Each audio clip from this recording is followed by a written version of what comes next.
Hello, everyone. Welcome back to the Captain Logan Show. I am Captain Logan, and joining me, as always, is my wonderful producer and chat moderator, Danny Nixon. Hello, Danny. Hey, Captain. Hello, everybody in the comments. I'm seeing a lot of familiar faces. I'm seeing. I'll let you do all the introductions and everything, but hello to everybody who's joining us again on this wonderful night. No, Danny, I'll let you do it this time. Why don't you read off some of the names? All right, Who do you see in there? We've got Kellen O'Rourke. We've got Blue Dragon 5, Cinema Graphic, Grady Childs, William Parcell, David Crabtree's here, Solar Dragon, 007, Joe Gira, and let me scroll up because I'm missing a couple names. There's Kurt the Gamer. Kurt the Gamer, whose comment just popped up for me. Yeah. Probably set it to live chat, not top chat, so everything pops up immediately. Wow. And you're the chat moderator. I know I'm not moderating it very well. You've got one job, Danny. Yeah. I have one job and I can't even do that. Well, folks, thanks a bunch for being here. It's so good to see everybody. We're going to have a lot of fun with you this evening. For the next hour or so, I'm going to answer as many questions as I can from you guys on whatever topics you'd like to chat about, whether you want to talk about news that has been dropping lately or just anything in the comic, sci-fi, pop culture field. Now, folks, I have been, I don't want to say like, offline, like nowhere, near my internet or my phone or anything. But I've been working so hard on a project that I've been teasing on Facebook over the last couple days that I'm not ready to reveal yet. But big, crazy, insane thing I've been spending most of my time on. And I just realized, Danny, that I have not had a chance to look at the Captain Marvel trailer yet. I bet somebody's going to ask about that. I've not looked at it. So that I won't be able to talk about tonight. Of course, that'll come up on the Omnibus when we shoot that next week. I can't believe we're already that close to the next Omnibus. It feels like we just made one. But anyway, Danny, did you see the Captain Marvel trailer? No, I didn't. Okay, so neither of us have looked at that. Or was it this morning? I think it was a couple days, yesterday or the day before. Yeah. Oh, I'm way behind. But yeah, I got a couple messages about it and people saying that it still doesn't look great to a lot of people, and that it looks like a thing that that nobody really wanted to make, and that she looks a little stolid in the role. But I haven't had a chance to look at it yet, so I will comment on that on the next Omnibus. So I know I'm going to get reamed in the mouth for that. Sorry, folks. I just have not gotten to that. But I have been I've been hip deep in the middle of a big project for December that I will be ready to unveil for you guys in about 9 days. So look forward to that. The Omnibus posted late this time because I had some weird upload issues, and my internet was down all day Saturday as I was trying to upload, and I was already late, so it was awful. So anyway, but that is finally up, and so if as always, if you haven't looked at that yet, a lot of the videos are still unlisted right now, but you can see all of it in the playlist. So just go check out the Omnibus 20 playlist. We've already done 20 omnibuses, which is absolute madness. Really excited about Into the Spider-Verse this week. Not sure yet how exactly we're going to cover that. That might be on the Omnibus, or we might do a spoiler cast before that. It kind of depends on Dan. If Dan is available, Dan Torrey, if he's available for a spoiler cast, yeah, Captain Logan and his band of Dans, just like They Might Be Giants. If we're able to get Dan for a spoiler cast, we will do that way, but otherwise you'll see a spoiler cast on the Omnibus proper next week. So I think that's all the major news that's fit to print.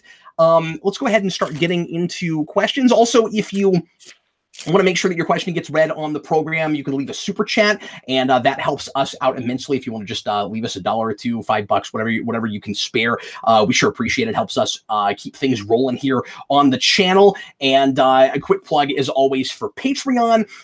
Just $2 a month gets you access to Geekvolution After Dark and early episodes of Superhero Rewind. Lots of other really cool perks, including live chats with me. At $10, you can get your name read at the end of every episode of Superhero Rewind, and lots more of those coming your way very soon. And I promise soon, this time really, there is more Rewind definitely coming.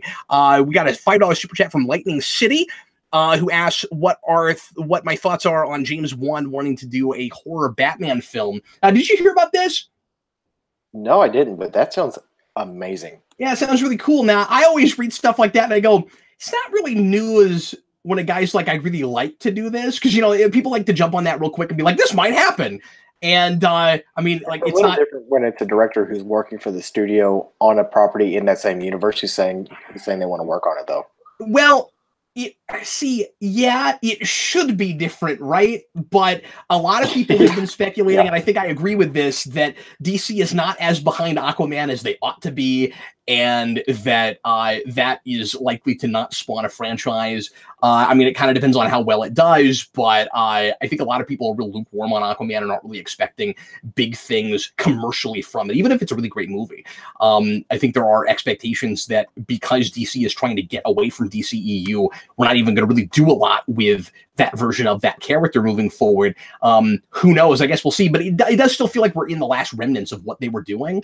But if it performs well, maybe they'll let him do something cool like that, and it just won't be more Aquaman stuff, right? Like, I guess that is possible. It sounds really cool. That sounds like a good idea. I've always wanted to see a horror Batman movie, and I've always said you can do Batman rated R. For the same reasons we were able to get away with Logan rated R, to be honest with you, except that Batman has always been merchandised to families and children.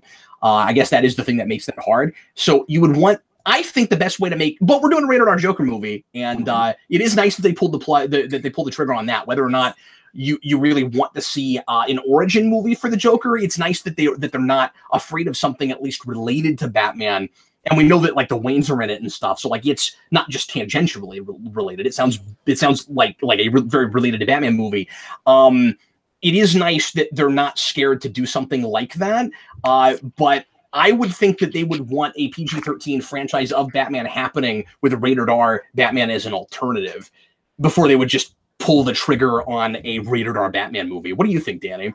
I think the easiest way to make a Batman movie that's rated R and still kind of have your cake and eat it too is make the elements that necessitate the R rating be about the villain. Like, it's not Batman's brutality level or like the violence from Batman per se that's warranting the R rating. It's like you've got Professor Pig and you get really gruesome with how you show the Dollatrons getting made, or you got a Joker who's very sadistic. So you can say, yeah, it's rated R because of what Batman's having to deal with. So you can then say, yeah, but nothing Batman did was so unfamily friendly that we couldn't then go back and make a PG-13 Batman movie with like Riddler or something like that. Absolutely. As far as horror movies go, Arkham Asylum, not the video game, but the comic. Mm-hmm.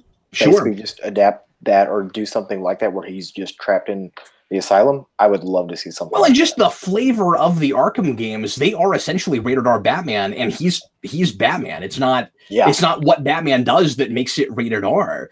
And it's like I've always said, you can make a dark Superman movie, just don't make Superman what's dark about it. Exactly. So yeah, I absolutely love that idea, and I hope something like that in the future happens. And if the Joker movie is successful, I imagine that will be more of a plausible notion. We have another super chat from Joe Gira, Danny. He says, saw your latest, well, I guess Eric's latest License to Review. Hey, I was on that one. I watched that movie too. We both talked about it. That was what I insisted on being on because Man with the Golden Gun always sounded like a really provocative title to me, and I just wanted to see it. And Eric was like, okay, I don't know why you care about that one, but fine. And then I saw it, and like I said in the review, what the Golden Gun is in the movie is not as interesting as what it was actually supposed to be. But if it was what it was supposed to be, I was completely right about it. The Golden Gun's really cool. It's supposed to be like sled? No, it's supposed to be like a bunch of things that. Okay, so the villain in that is supposed to be like an anti-Bond, and he has his own gadgets that look like other things but do the things other than what they look like they should do, and all of those things that he carries on his person come together to make the Golden Gun. So he's got like a lighter and a pen and like all this stuff comes together and it makes the gun, and then you can fire it. And there's a prop that Eric showed me that somebody made that's online of what that gun is, but you never get a really good look at it, and they don't actually make that a plot point in the movie. But if that's what it was, that's awesome. That's really cool. Yeah, it's really cool. And it was Christopher Lee carrying it. Yeah, to actually read his question. Yeah, no, I'm sorry. I just got excited about that. Fun fact: Christopher Lee is related to the Bond creator Ian Fleming, and was going to be the villain. Was going to be a villain since the first movie. It's really Yeah, cool. I think Eric's mentioned that to me before too. Now, when you say he's related with with Ian Fleming, do you mean like by blood, or they just knew each other? I'm not sure what that exactly means, but I don't think they were family or anything. Maybe it's like a distant cousin by marriage type of thing. Yeah, maybe so. I don't know. Anyway, why don't we do a pre-written question before we get back to the super chats? Those are starting to pour in, and as usual, thank you guys so much for the support. We really appreciate it. All right. The first question comes from a couple different people: William Parcell and sorry, let me scroll to the person who asked. It's going to be about Netflix, right? Yep, it is. And I've got to find the other person who asked. So. Sorry, they're asking about Netflix Daredevil and if we think it could possibly end up on Disney Plus. No, that is was the other person who asked. Sorry. Yeah, Daredevil in the form we have it with that cast, it is nigh impossible that winds up on the Disney streaming service. There are a couple of really good articles about this that I should just post on social media or something, because I keep hearing a lot of different people talking about this incorrectly, thinking different things happen than really happen. Important fact number one, Disney didn't shut this down, Netflix did. It is related to the fact that the Disney streaming service is happening, but it's not Disney saying, like, Netflix, we don't want you to have these shows anymore, so we're going to pull them. It's Netflix, it's Disney interfering with what Netflix wants to do with those shows, and they're fighting like cats and dogs about it, and Disney not liking the lack of synergy across their board. I mean, they don't like that stuff's rated R in the first place, right? And then, but added to that, what makes that way worse is the Disney streaming service about to happen, and the fact that Disney is trying to cut all ties from Netflix with all the other things that they have. So their contract is going to be up after a while. I think the movies that they have currently from Disney go through 2019, if memory serves, and then they're gone. And maybe there's some things that go even farther than that. I forget exactly what the details are. But some of this is kind of complicated. But basically, the idea is Netflix doesn't like that Disney is trying to cut all their ties with them and prematurely get away from them and out of contracts and stuff. And from what I've read, it sounds like Netflix is more in the right on this than Disney is. It's difficult for me with what I've read not to side with Netflix against Disney on it, just with what I know. And of course, there's no way to know everything. But from what I've read, what it sounds like is Disney wouldn't play ball with Netflix anymore, and they want to not have any of that stuff going on Netflix because they want all the streaming money for themselves. So so they want to get away from it, but they weren't straight up canceling those shows. They were just trying to micromanage Netflix, is what it sounded like. And Netflix won't play ball with them and doesn't want that kind of micromanaging. So what Netflix said when they basically to Disney when they started canceling shows was, well, we are working without a net now, and we don't really need you anyway. We would love to be able to keep these shows, but we're not going to be controlled by you. And my buddy Alexi, my publicist friend, who knows a lot more about this stuff than I do, and he wrote a really great Facebook post about it when Iron Fist got canceled. He said this is the most gangster move he's ever seen a company make, where Netflix, and it's two big things now. The first one is Netflix cancels Luke Cage the day Daredevil drops, and they're like, yeah, we don't need you guys anymore. The second one is they canceled Daredevil and obviously I love most of these shows, and I would not have liked to see them be canceled, but from a business perspective, I totally get what Netflix was doing. And you guys, we wouldn't want Disney to have too much control over what they were making. So like, if they had come to some kind of an agreement, what we got would not be what we were getting, in my humble opinion. And so anyway, Netflix cancels Daredevil, and I read an article today that said Daredevil was the 4th best grossing show on Netflix. Wow. Yep.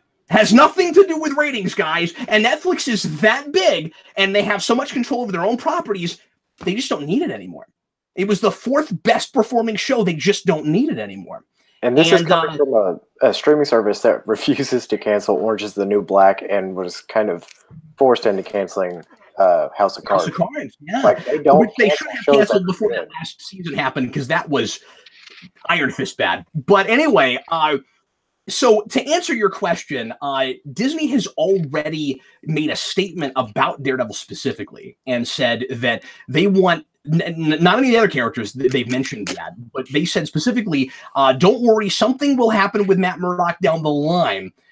But they're not going to do any rated R material, obviously, on that Disney streaming service. So here's my prediction. And this seems, in my opinion, again, my humble opinion, this seems inevitable before it's even speculative. Like, I don't see this going any other way.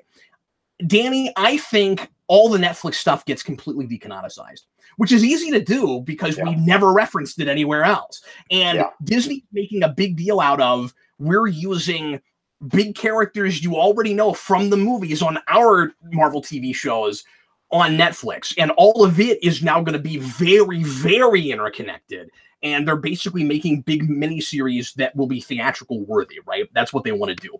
And some of that sounds really cool. So don't get me wrong. Like, I'm not just suddenly hating everything Disney's doing, but I don't really like the way they handled things with Netflix and how they're not happy with the more gritty street level side of Marvel, and they just don't really want that stuff. Or if they do it, they'll water it down. So they're talking about doing some kind of Daredevil thing, probably on the Disney streaming service. It will be a reboot, guys. There's no way around that. Yeah.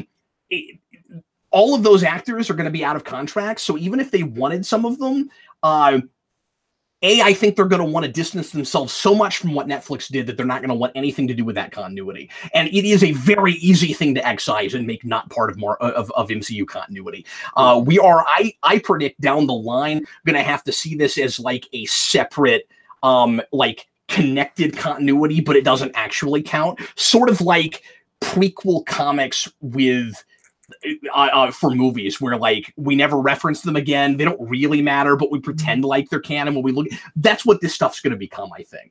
Yeah. And I think they're going to just straight up reboot Daredevil, and they're going to do their MCU version of Daredevil. So that's where I think we're headed.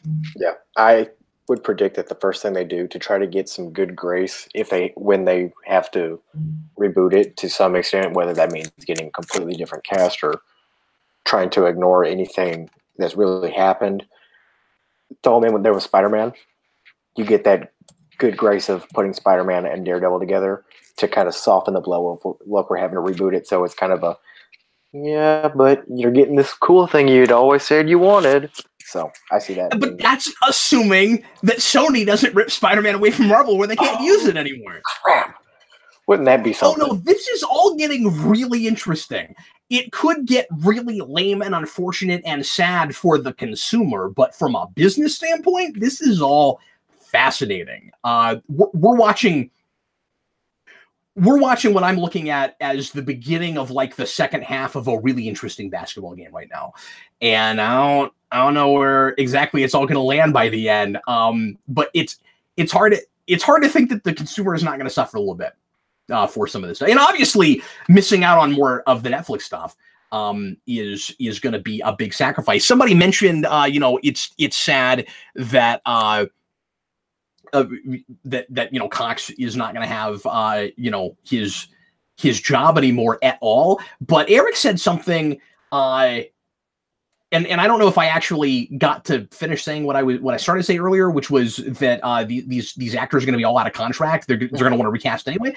But Eric said something really interesting to me about this just this morning, which was, well, if Netflix was smart and classy, they'd give all of these of the big actors from those shows other work on Netflix. They'd greenlight some other show and put some of them together, maybe, or give some of them their own show. I mean, like, I think the actress who plays Karen Page could carry her own show. Give her something. Give her own show. And Eric said, in his opinion, this is Eric. Eric said, am like 100% on Netflix's side if that's what they do. Yeah. If they say screw you Disney, but then they take all those actors and they put them on other places, and like the guy who played Cottonmouth was on House of Cards. Yeah. And so like they do this a lot. Like they already find actors they really like that have been in Netflix properties and put them in other properties. I would be really surprised if D'Onofrio wasn't in some other show, maybe, unless he just has too many movie projects happening because he straddles that fence a lot. But Cox would probably go somewhere. Like this is not the end of any of these people's careers, because Daredevil was the 4th most popular show on Netflix, and everyone loves these actors. Were they under contract to Marvel or to Netflix? Because if they were under contract to Netflix, they may still be under some kind of contract where Netflix may get first dibs at putting them on a show. Yeah, that's a great question. I have no idea. All right. But I would imagine so, because that seemed like Netflix working pretty much autonomously until Disney decided to get their mitts in it. Then it's very possible they still have them under contract to some extent. Yeah. So anyway, that was a long-winded response, but I've been thinking about this all day and really was itching to talk about it. So thanks for asking about it. All right. Our next super chat is from Super Nerd. He says, have you read any Aquaman comics along the lines of the pre-crisis Peter David comics? 2003 to 2006 series. Looking forward. Are you looking forward to the film? Sorry, I didn't mean to interrupt you. I should like look at the super chat so I know when it's done. And then I wouldn't interrupt you in the middle of it. You wouldn't need a chat moderator. Right. Eric and I are going to review some of Peter David's Aquaman on the next omnibus. So I've not done that yet, but I'm about to. The only straight up singular Aquaman I've ever read is a little bit of Peter David, and I'm about to read Throne of Atlantis also, because I've never gotten to this. So I'm going to do that too. But that is my answer to that. I am very much looking forward to the Aquaman film. I love the designs. Some people are complaining with the previews about some of the CG, and yeah, some of it looks a little bit shoddy, but all the design work looks really cool. It looks straight off the page. It looks like they're not scared of that material, and in a lot of ways, it looks like what I wished Thor had been from the start. I mean, Thor looked straight off the page too with some of the character models, but it looks like we're actually going to like spend some time in Atlantis, maybe. But then again, it looked like we'd spend some time in Asgard, and that didn't happen. So who knows? But considering that they've got Ocean Master and Black Manta both in that movie, and it doesn't look like they're shying away from either of them, I think we're going to get some of those regal politics and things, and that'll be really exciting. But man, Black Manta looks amazing. I've always loved Black Manta design. I would love to call myself a Black Manta fan. I'm not. I don't know anything about him. I just think he looks awesome. Yeah. It's so off the page. It's so off. It's insane. It's insane, yeah. And I kind of want to buy an action figure for it. I feel like if I do that, I'm just buying a Black Manta action figure. I don't even feel like I'm buying a thing from a movie. It just looks like a Black Manta figure. It looks like exactly what you would expect that suit to look like if what you were seeing on the comic just like popped up in real life. It doesn't look like they did like the unnecessary line work that you see with Flash. Which you don't have all that texture for no good reason. And sometimes texture is a good idea, but with Black Manta, it's like not only is it straight off the page, but it works. Like it doesn't look stupid. No, I guess maybe it's because we're all used to seeing surfers in wetsuits. Something about a guy in all black jumping out of the sea doesn't look stupid. It's true. He just looks like an evil scuba diver guy. Yeah, which is awesome. A scary, evil scuba diver guy. I want that helmet now. I'm hoping we see some cosplay for that this year. I think we will. You know we will. I think it would be really funny, and I think we'll see that the Halloween costume next year, the little kid Halloween costume for Black Manta, where it's just like the giant fishbowl on his head. Yeah, that would be great. Our next super chat from Thomas Edghill: if they were to make a Captain Logan movie or TV show, who would you like to be cast? Oh, who would you like the cast to be, and who would they play? Like, who would play your family and friends? Yeah, I get this question a lot for some reason, but thanks, Thomas. But I don't think I've ever gotten like who would play your family. I don't think anybody's ever asked me that before. Who plays Jason? I mean, the only person who can play Jason is Jason. He's the only one. I don't know what I mean. Like immediately, my mind goes to like one of the kids from It. Maybe you know what I mean. Like I don't know a lot of like good little kid actors right now. And as I always say, I suck at fan casting. It's even harder when you're casting yourself because you don't want to pick a guy that's like too cool. You know, like too suave, and they're like, no. Ryan Reynolds as Captain Logan. Right? Yeah. To complete the Deadpool hypocrisy thing. That's brilliant. No, I think he'd be great as Daredevil. I think he'd be fantastic as that. No, wow. See, everybody, there was a time when, and I think I've mentioned this several times before, but there was a time when people would leave comments a lot and say that I look like Seth Rogen, but they would also say that about Vince. So it seems like just if you're a guy with facial hair and you're who's a little maybe a little bit overweight, yeah, you're gonna get Seth Rogen, but we're far enough away from Seth Rogen having like big popular movies. I'm not getting that as much as I used to. See, I can get the comments about you looking like Seth Rogen because when you do your facial hair up like him, it makes sense. Vince, no, I don't get that. Yeah, no. I think, and he's a little bit older, and this is ignoring the fact that he got in trouble for scandal things, and I don't know if he's even going to be working anymore. But a year ago, I would have said James Franco. He doesn't seem to be not getting work right now. It seems like one of those things where it was like, just let it die down, and you'll be good to work here in a little bit. But he's also been writing and directing and starring in his own stuff. So, I mean, when you're the one financing everything, I guess you can star in as many movies as but you want. We don't see Kevin Spacey attempting that. But those are also two different kind of situations, I guess. So I would consider the two on different levels because one is a harassment thing before it's right.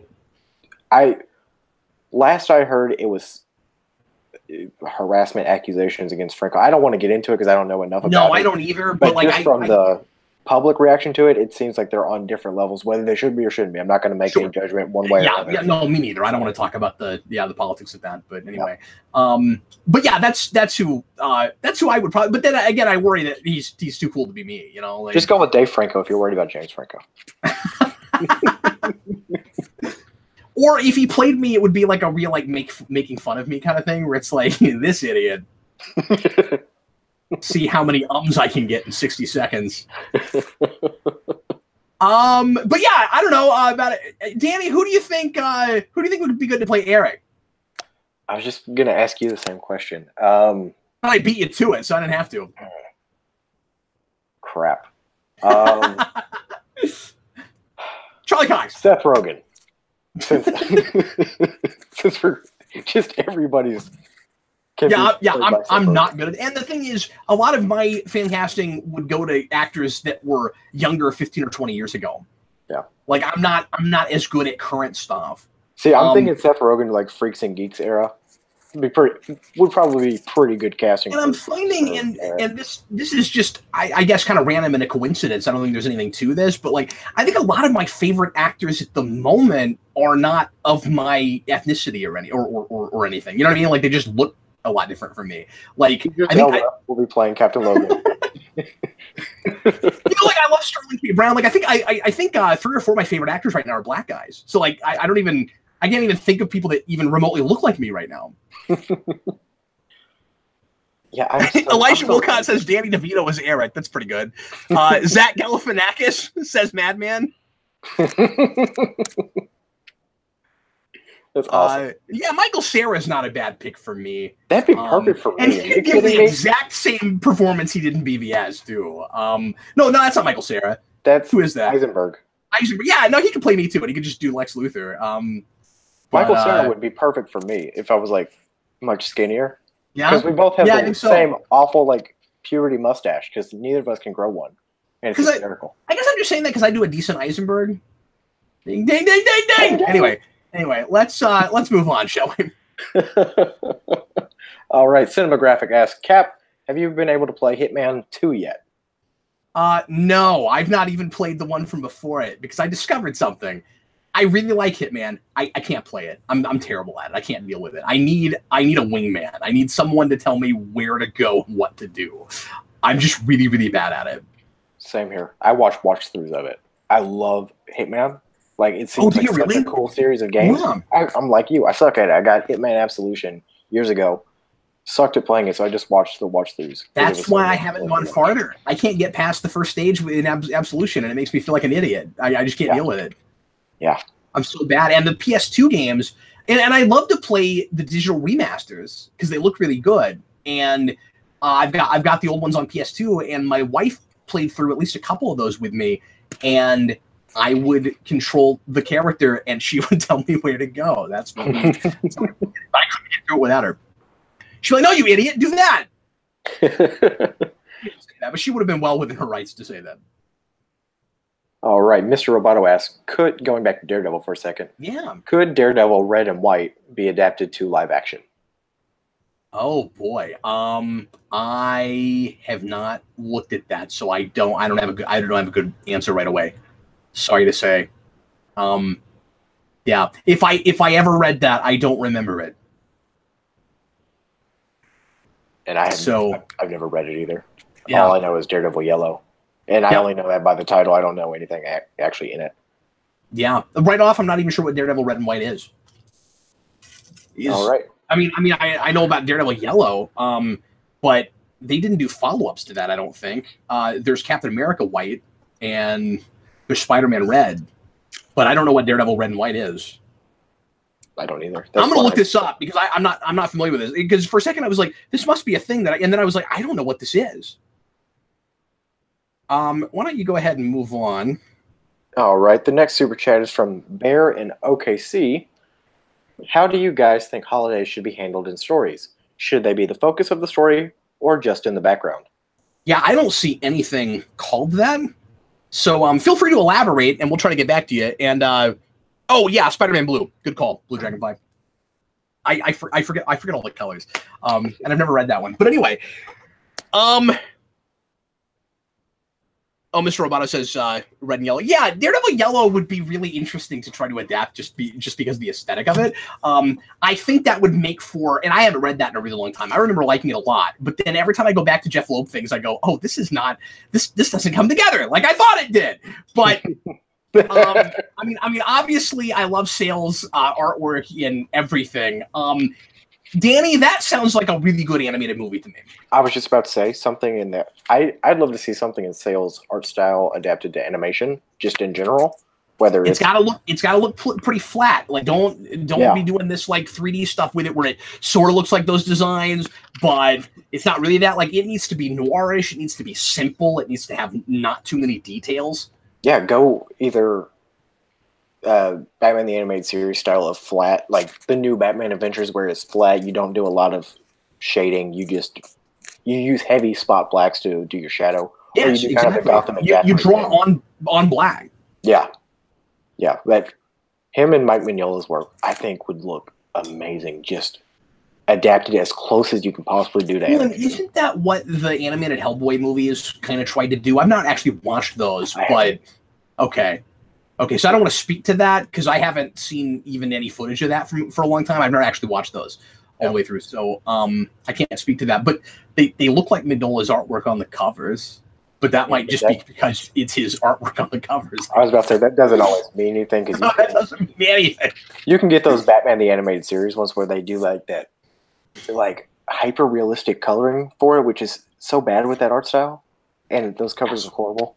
Anyways, that's a completely different tangent. Childs has a great point. He says, bring in talented people like Genndy Tartakovsky. Yes, of course. If he's talking about the same thing we're talking about, because he was responding to another person, but even if that's not related, that's a good idea. He would be exactly right for a project like that. All right, jumping back into the super chats. How do you guys think holidays should be handled in stories? Should they be the focus of the story or just in the background? Thank you for going back to that. I think they absolutely can be the focus. I think, and I think it's also fun sometimes when they are just in the background, like Die Hard is sort of a Christmas movie, but it's not really a Christmas movie. But the argument can be made that it totally is. Especially when we're talking about like specifically Christmas or even Halloween, I like when you can kind of have your cake and eat it too, where you tell a story that really is about like the sappy true meaning of Christmas without being sappy about it, where we have a character arc where we really get into what the reason for the season is, but it doesn't feel like a PSA or an after school special. Yeah. There's no reason you can't do both. Yeah. And like, I think it's important as a writer to stay away from, or let me say, I think it's important for writers to stay away from the mindset of, well, this has been done to death, it can't be done again. You can make anything fresh again, and the best way to do that is to bring in your own personal perspective, your unique way of looking at things. So even if at the end of the day, when you start thinking about a thing you watched and you say, wait a minute, maybe I have kind of seen this before, you weren't thinking about that when you were watching it, and that means that it achieved something. I will say, if you're going to write a Valentine's Day episode, don't go with an Archer villain who says it's Cupid stupid. Because that was a horrible episode of Arrow. Horrible. Oh, Cupid's the worst, man. I can't deal with that. But they did Three Ghosts, and that was a Christmas thing, and that was decent. Yeah, but I was more talking about Valentine's Day. No, I know that. I'm just saying they also had a holiday episode that was decent. That's all I'm saying. Yeah. You can do the good, you can do the bad. Go look at anything Paul Dini has ever done with Christmas. I was about to say Holiday Nights, the comic that they then adapt to the first episode of the new Batman Adventures. For like 8 minutes. Well, that was part of a vignette thing. No, all of the, well, I guess it's not Holiday Nights, but the holiday annual that they do has a lot of the same stories that didn't get adapted. Really? I thought it only adapted the Harley Ivy part of that. That's from Holiday Nights, the comic. There's a holiday special that's got the Bullock one, I think, in it. And I know the one with Batman and Gordon when they do the whole sharing coffee at midnight thing. That's also in one of the comics, but he wrote both of those, which is why I was saying. Oh, Daniel Davis, real quick. Dan Davis, can I steal that? Can I have it? I want it so bad. Daniel Davis writes, how Captain Logan overanalyzed Christmas. I want to write it so bad. And his rewind grew 3 sizes that day. I want to do it so bad.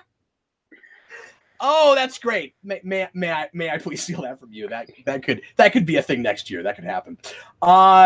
If I get permission. Danny, what else, buddy? All right. Our next super chat, and this is a comment, so I'll go to this one before going to a pre-written question.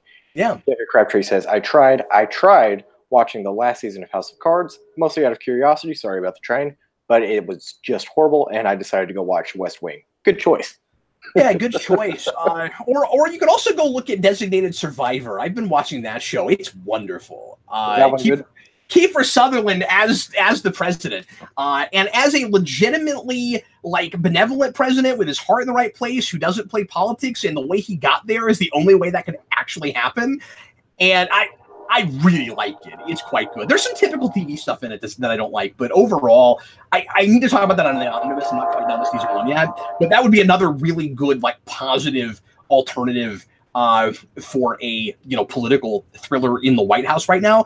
I want to say I only tried to watch that. I pushed through it. I don't know how I did it. It was like staying on a bicycle with the seat missing. I don't know how I got through to the end of it. It was terrible. But I will maybe talk about that on the Omnibus too. We ran out of time on the Omnibus last week where I had to skip Primetime Crisis because we had too much else to do. And so it will have been 6 weeks since I saw it. But I'll give you the broad strokes of how insane it is and how I don't know who Claire Underwood is anymore and how it doesn't resolve. It's a show called House of Cards, and it ends on a cliffhanger. They don't resolve it. It's insane. Like it. You get to the end, and you would expect a season 7. And, oh, man, and the fourth wall break thing that Kevin Spacey does. Of course, Kevin Spacey can't be in it anymore, and they won't even show his likeness or use his voice or anything anywhere in it, but they keep talking about him. And of course, he's died. There's a big mystery about how that happened. And they canonicize the fourth wall breaks. They make them a physical thing that actually somehow happens. And I just lost it because it doesn't make any sense and I can't deal with it. He stops time. He looks at the camera. He stops everything that's happening. He looks at the camera and he's telling you what's going on in his head. And then they say that that's like an audio journal that he made. But when did he make it? Like, what? You couldn't just leave it as the cool little thing like Zach Morris does in Saved by the Bell. You have to go and give a reason. And what's even worse is that okay, now I'm just talking about this. I'll do this again next on the Omnibus for people that didn't see this, but I lost it. So not only that, Danny, but Claire starts doing it at the end of 5 and then all the way through 6. So what is happening when she's doing it? Well, I was going to ask, are they canonicizing it that way so they have an excuse for why Claire is suddenly able to do it now? Is like, oh, these are her audio journals. She was already doing it! Before they got rid of him, I'm going to lose my voice. Before they got rid of him at the end of season 5, they have her. It's really weird, like how that was the kind of the best time to do a thing like this if you had to, and that's part of why I hate 6 so much. Is I think it could have been done maybe at least better than they did it. But at the end of that, she turns to the camera and she's like, "Oh, did you think I didn't know you were there?" And now she's doing it. That makes what is she talking to the audio recorder? I know. What? Everyone in the comments is just losing their minds about this. What is the whole thing on a webcam? She's like, you thought I didn't see the webcam, the big giant webcam that you've got a boom mic strapped to? Oh, what? And yes, Smoothtail, we're not going to talk about the pregnancy thing either. We're just not even going to go there. Oh my God, it's nuts. Anyways, what else could we talk about that I might not scream about?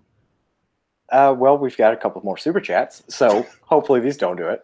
Mercer Create says, where is the Reliant deflector? Okay, real quick. Blue Dragon 5, I'm sorry, it has to be the fourth wall breaks. He says, I didn't think the audio recorder was the fourth wall breaks. I thought it was unrelated to those. No, because Claire has transcripts of it, and she or someone, no, it's not her, it's a Doug Stamper, starts... He's still alive? Yeah. Doug Stamper starts reading them, and everything he reads is stuff that he said to us at the screen. No, that's what that is. It is canonicizing, 100%. No way around it. That is what it is. They think it's clever, too. They think it's genius. That's the opposite of clever. Right. That's right. Mm-hmm. Stupid. Yeah, that's an antonym. Mm-hmm. I'm so glad I haven't watched more of this. I'm sorry. I'm gonna press my mute button for a second, and then you can ask another question. Mercer Crate asks, where is the Reliant deflector? I mean, can you have a starship just without a deflector? Is that okay? Can you do that? Yeah, I don't know. That's a really good point. Yeah, when you look at the, it doesn't look like it's anywhere. It's with the warp drive. They put it all together. Yeah, I don't know. I don't think it has one. All right, Mr. Roboto says Black Manta is a civil rights leader. Weird, right? Oh, really? See, again, I don't know anything about Black Manta, so I guess you could call him that. I always thought he was like the other sect of Atlanteans that wants to rebel and overthrow Witch.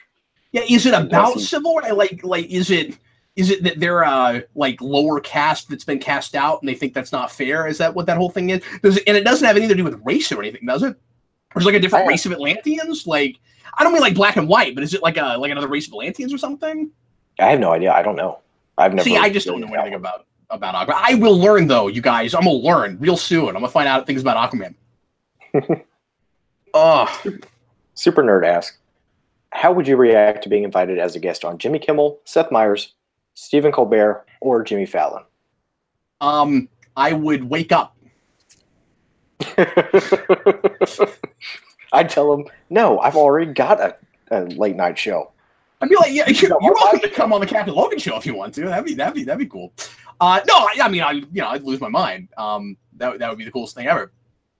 But it would never happen.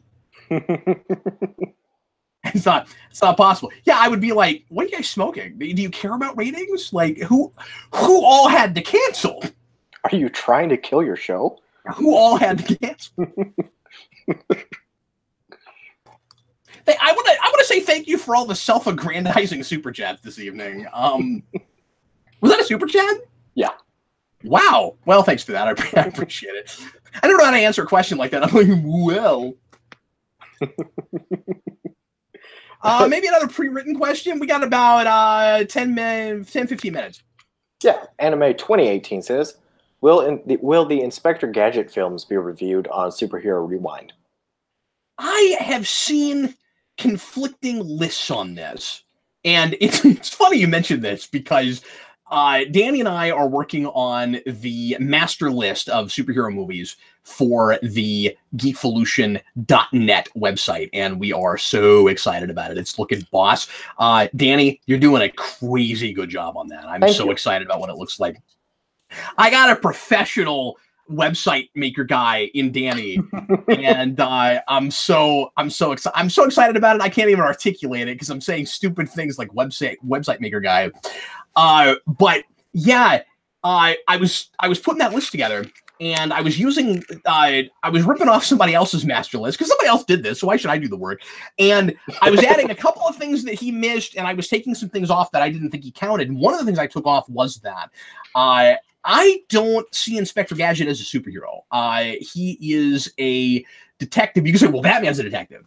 And so I don't know, but like I just never really thought about it like that. Like I don't think of Dick Tracy as a superhero. And like, yeah, Inspector Gadget has superpowers because he's partially robotic. So like, should he count? That is a sticky wicket. I'm not sure. Yeah, that seems like one of those things where it's like, well, would you put the $6 million man on there? Would you put Bond on there? Because, I mean, not that Bond and Gadget are the same, but like, yeah, I think Gadget's closer to a superhero than Bond is. Yeah, but it's more. Is Gadget working for? I haven't watched anything with Gadget in a long time. Is he working for an agency, or does he work for himself? I said private detective. Is he working for an agency? You know, I don't know. Because if he gets paid and he's working for an agency, it's a lot easier to say he's not a superhero. Yeah. Even with his quote unquote powers. Yeah. So yeah, I don't know. And then when it falls in the cracks like that, I like to sometimes, I mean, I shouldn't do this, but what I want to do is use the quality of the thing to decide. If it's good as a superhero movie. And I don't talk about it's not a superhero movie for all these reasons. No, Cap, the real reason is it sucks, right? Well, yeah, that's the real reason. There is one funny joke in that movie. I haven't seen that movie since it came out, 20 years ago or whatever. But I remember one funny joke in that, which is go gadget Spanish to English dictionary. Sí means yes. Remember thinking that was pretty funny. I will say, if you put that on your list, you'll probably have to put stuff like Osmosis Jones on there. Osmosis Jones. Yeah, does that count as a? I don't know how to count. I don't know what the standards should be, and I've never had a real clear sense of this. I make a judgment call on a case by case basis. But with DC and Marvel, it's just, if they appeared in comics with other superheroes, even if they are in their own universe, you still have to count them. So the Punisher movies are not superhero movies, but you can't not talk about them on Superhero Rewind. Right. And then sometimes it's also interesting to talk about movies that aren't technically superhero movies from that lens, which is why I did Sin City, even though in retrospect, I probably shouldn't have counted that. But I also said in it, it doesn't really count. I'm just reviewing it from that lens. I feel the same way about the Robert Downey Sherlock Holmes movies. Technically not a superhero, watch it. Those are superhero movies. Now, will you also have to do the Bible Man movies and then the VeggieTales Larry Boy stuff? Yeah, it's where do you draw the line? I think the straight up VeggieTales superhero movie they made, I probably have to do. Is there a series of direct to video Larry Boy things? Because tons of them.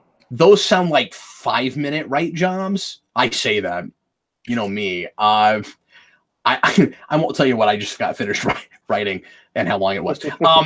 But anyway, there's I was just thinking, I was trying to think of other things that are like really, really silly, you know, off the beaten path like that. Like Bible Man. Yeah, I don't know. I don't know if I actually have to do those. I think they were. No, Bible Man. We figured this out. Bible Man, I don't have to do because they're too short. They are more like TV episodes that air every so often before they're feature-length movies. They're only like 40 minutes, so I don't think I'm stuck doing those. Oh, then you wouldn't have to do the VeggieTale stuff because most of those are about the same length. Yeah, but I think they made a feature-length one. They very well might have. I haven't watched it. That is on that list, 15. But the other ones aren't. So I'm pretty sure I'm right about that. But yeah, if it's feature-length, I am stuck with it. Zero says we need more Bible Man commentaries. Yeah, maybe at some point, Eric and I'll try to get to another one of those. Dude, I so want to do one of those. I remember those so well. I love those things. No, I'll bring you on with us, but we'll do it. Awesome. I'm not sure exactly how we'll rig that up, but we'll try to do it. We'll try to figure out how to do that remotely. Okay, I saw some more super chats. Yeah, we got 5 more. 5 more. Okay, do one more pre-written, and then let's rapid fire the super chats. I think we have just enough time to do all that. All right. Okay. William Parcell says, "Do you think DC characters work better in an ambiguous time period, while Marvel's work better in a more modern one?" Generally speaking, yes, mostly just because of the roots of those characters, but I would argue that certain DC characters work better as period things than others, and a lot of it has to do with when the characters were made in the first place. So if we're just saying like blanket statement DC characters, yeah, when you're talking about the characters that were created in a more stylized way in the first place, where it was more heightened and we were in like the golden age of comics, yeah, all of those work well. I said period piece. You said like a more ambiguous thing where it's not just like straight up it's present day like Marvel generally ought to be.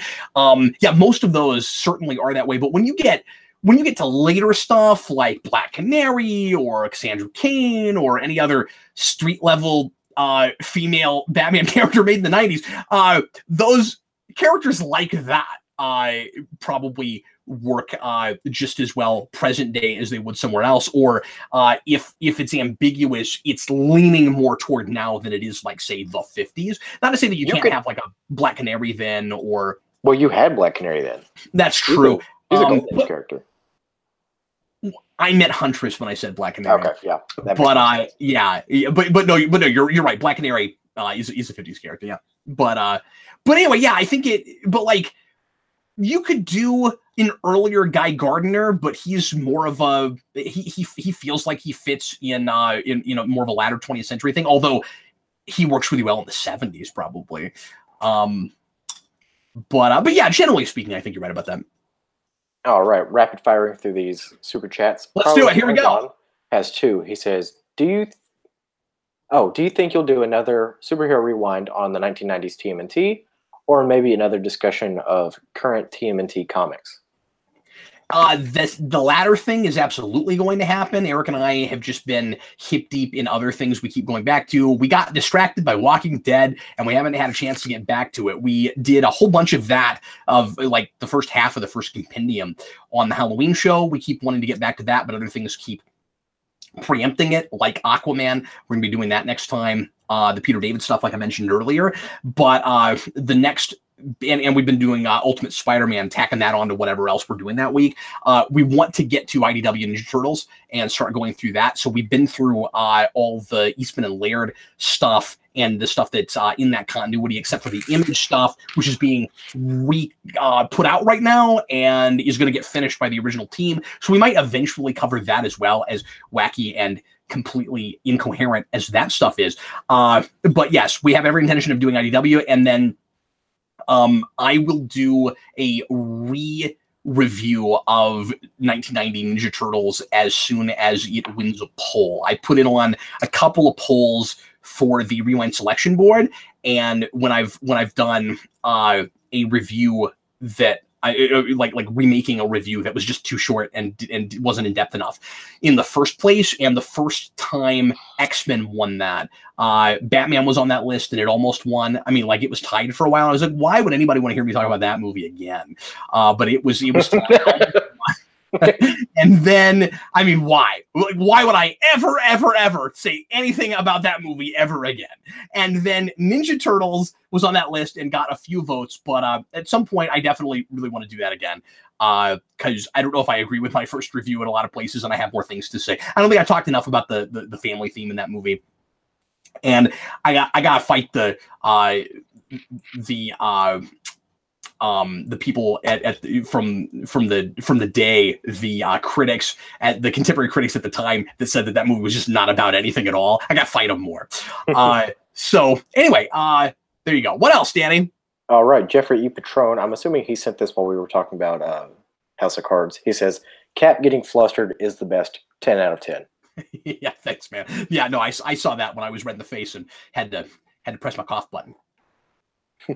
All right, Bear in OKC says, "How's Teen Wolf? Have you made it to the bad part yet?" I got halfway through season 2 and got really bored with it. And I talked about this a few weeks ago, and some Teen Wolf fans have sent me messages and said, "What? That's when it gets really great." I just, like, maybe I just watched too much of it at once. I had to take a break from it.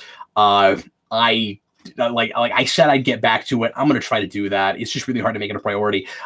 Sorry, guys. Like, different people have different tastes. Like, I thought first season was okay. I had a lot of positive things to say about it.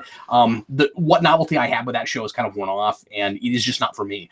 It's not my thing, and I'm not loving it. So, but I know people really want me to get back to that, and I know I told Malik that I would. So I will get back to it, I'm sure. But I got really tired of it, and if I reviewed it right then, it would be probably more negative than I meant it to be, just because I just did not feel like watching that show. So anyway, what else, sir? All right, Grady Child says, a Black Widow film should take place after Avengers 4 and be about Natasha going after the Red Room to save girls they're trying to turn into monsters like her. Well, you're thinking. I mean, that's a good idea. Yeah. That sounds like a fine potential premise. I mean, I would like that more than some kind of an origin thing, and you'd be able to get. That sounds like what you would do. Now that I'm thinking about like a like Netflix season of Black Canary, where like kind of a past comes back to haunt you kind of thing. But yeah, I think that would work. Sure. Yeah, that'd be interesting, and it would be an excuse to get her away from the Avengers and everything, because you're making it more personal, so you don't have the questions of, well, if she's handling this, why aren't Iron Man and Captain America and all these things, other people helping her, since she's like non-powered, at least relatively compared to everyone else in there. Okay, we got 5 minutes, and I have got to go right then. Let me also mention that we're going to do some Morphin Mania right after this. So at 9:30, DJ and I and special guest, the Jeff, my stepdad, are going to be watching some more Season 2, Mighty Morphin Power Rangers. We're going to do 6 more episodes tonight. So 3 shows of Morphin Mania. We do 2 Power Rangers episodes for each show. We'll be recording from 9:30 till just after midnight. And Eric might pop in tonight as well. So come over for that if you like to watch silly episodes of Power Rangers, and if you want to hear us talk about that. Okay, let's do whatever super chats we have remaining, good sir. All right, our last super chat. Let me make sure. Yeah, our last super chat is from Pandora. He says, "Please give us a Logan commentary." And I would argue to that, technically, every commentary on this channel is a Logan commentary. Sure, they're all Cam Logan commentaries, but I know what you're talking. You want a Cam Logan commentary on Logan, yeah. That will happen certainly eventually. I don't want to. Nah, I don't want to give that away yet. There's talk about something next year that might include that. That's all I'll say. But yeah. So probably next year. Probably next year you'll see the Logan commentary. Is it Captain Logan Mania, where any film that's got the word Captain or Logan in the title gets the Mania? Wow, that's an interesting notion. No, I hadn't really thought of that. I don't know how many other movies have Logan in the title. Logan's Run. Logan's Run? It's a good movie. I like Logan's Run. Have you ever watched that? No, I haven't. It's creepy. Sure the carousel is a horrifying notion. That's also got the late great Peter Ustinov as the creepy elderly cat guy. I'm sure there'd be plenty of Captain movies. Something that's got Captain in the title. Mm-hmm. So you'd have to do what is that movie that came out a few years ago? That was, I can't remember what that was. There was a Captain movie a few years ago that was really popular. It was like an Oscar bait kind of movie. I can't remember what it was called though.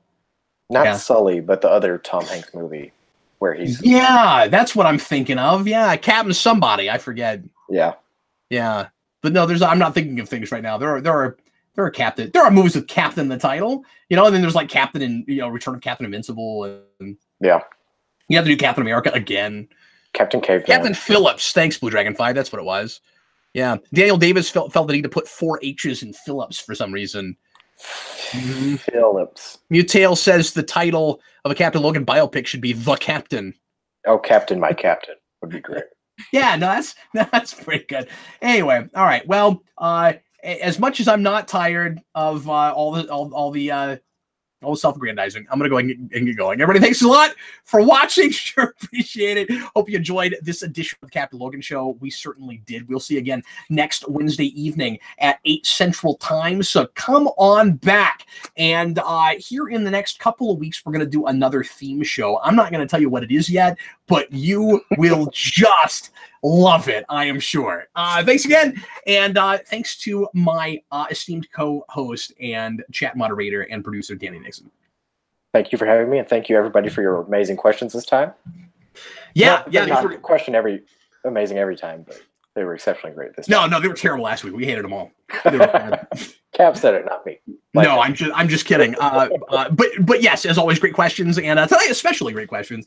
And we will see you again next time. Thanks so much for watching. Join us in about 20 minutes for Morphin Mania. And in the meantime, I am Captain Logan, and I'm Danny. See you later, folks.